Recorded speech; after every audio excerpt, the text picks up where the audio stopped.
और आप सभी उसकी आत्मारूपी संतानों को मेरा हार्दिक अभिनंदन प्रणाम स्वीकार।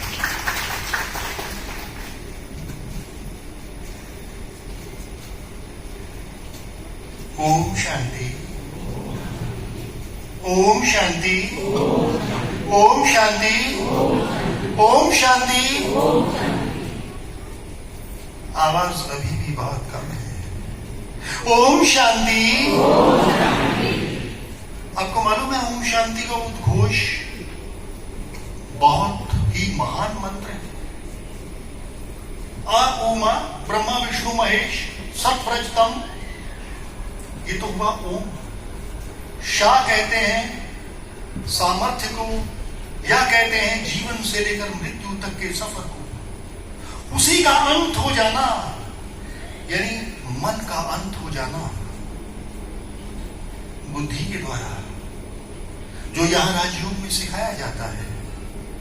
मन को किस तरह से अपना गुलाम बनाया जाए, राजयोग के द्वारा, वो है परम शांति, यानी ओम शांति।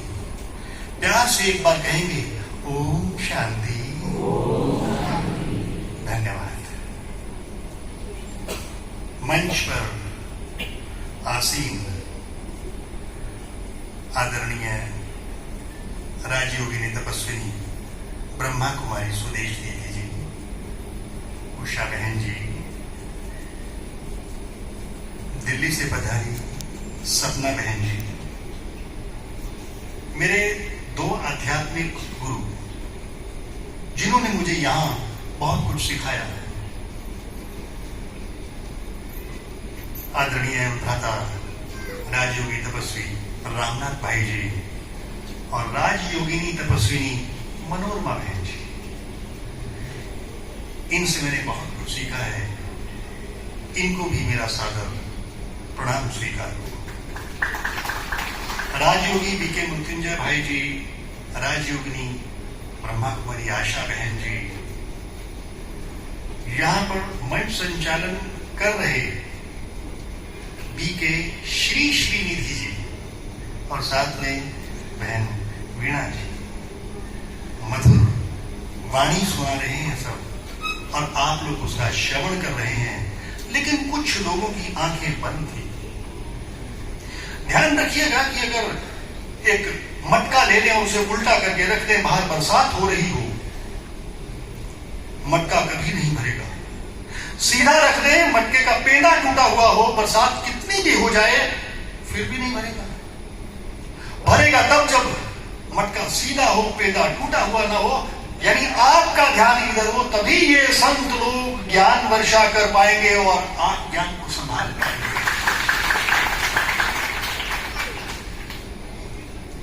हम एक बात करेंगे, सुबह सपना बहन जी ने बताया अहंकार की। अहंकार को किस तरह से मिटाया जा सकता है। मैं एक उदाहरण देता हूं छोटी सी।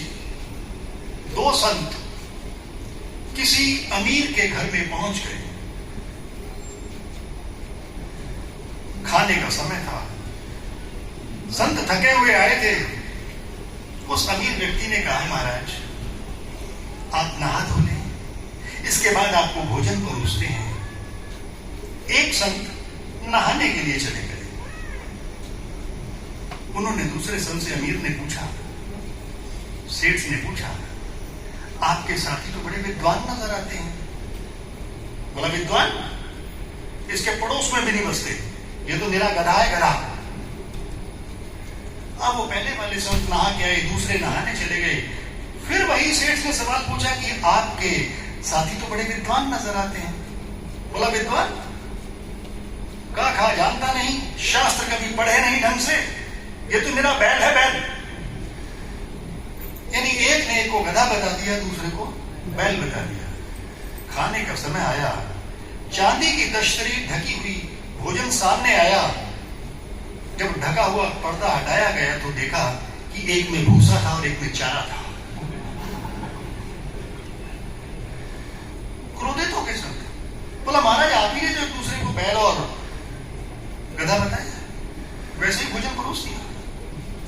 मैं संतों को एक बात कहना चाहता हूं बड़े प्यार से, विनम्र अनुरोध के साथ, क्षमा सहित, कि सबसे ज्यादा अहंकार संतों में होता है। सूक्ष्म अहंकार, सूक्ष्म से भी सूक्ष्मतम अहंकार, मैं बड़ा तू छोटा, मेरी गद्दी बड़ी तेरी छोटी। पहले 4 जगत गुरु हुआ करते थे, आज कम से कम भी 1000 जगत गुरु घूम रहे हैं। चांदी का छत्र चाहिए, साथ में चमक झुलती चाहिए, लेकिन अगर बात अहंकार की करें तो अहंकार चरम सीमा पर होता है। और ब्रह्मा कुमारी आश्रम में आकर हमने यह सीखा, दादी प्रकाश मणि की थी, बहन मनोरमा की थी, हमने सीखा कि यहां पर कुछ त्यागना है तो कोई बुराई को त्याग के जाओ। सिगरेट हम नहीं पीते थे, शराब हम नहीं पीते थे, सुल्फा गांजा हम नहीं खाते थे, क्या त्याग के जाए? पेटी रखी थी, दान पेटी डाल दिया हमने, कहा कि आज के बाद क्रोध नहीं करेंगे। सन 1995 के बाद क्रोध नहीं आया, उसको क्रोध ही नहीं आता। लगता है सारे के सारे अपने हैं, सब अपने हैं। बात गीता की भी है, सुख में दुख में, लाभ में हानि में, यश में अपयश में, भगवान कृष्ण कहते हैं जो सम अवस्था में रहता है वो होता है संत। सम अंत, लाभ और हानि 2 अंत, यश अपयश 2 अंत, मान अपमान 2 अंत, इन सभी अंतों के बीच में जो रहता है वो होता है संत। अब हम जानकर देख रहे हैं क्या हम वास्तव में संत हैं? हम भगवा वेश में हैं। भारतवर्ष में 3 करोड़ से ज्यादा भगवा वेशधारी मिलेंगे, फिर भी भारत को सबसे अधार्मिक देश क्यों कहा जाता है? यहां जब हम आते हैं तो ब्रह्मा कुमारी और ब्रह्मा कुमारों को देखते हैं, ये श्वेत वस्त्रों में संतों की भूमिका निभाते हैं, हमसे ज्यादा श्रेष्ठ हैं।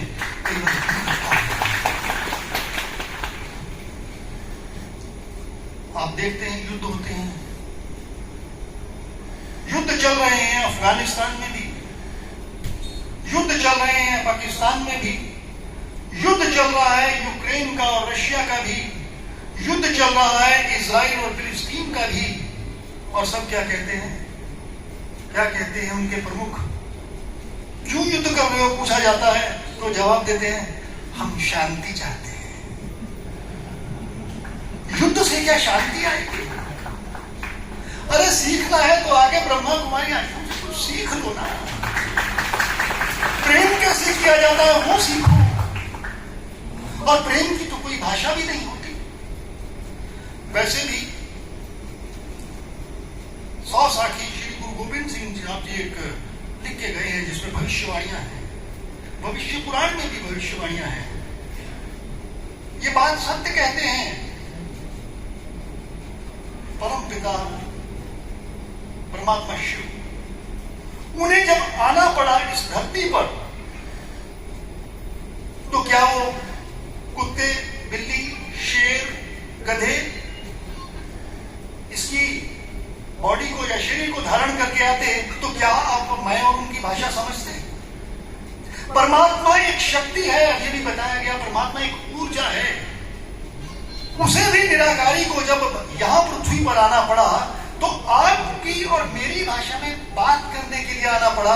वो प्रजापिता ब्रह्मा बाबा के रूप में आए, सृजनकर्ता के रूप में आए।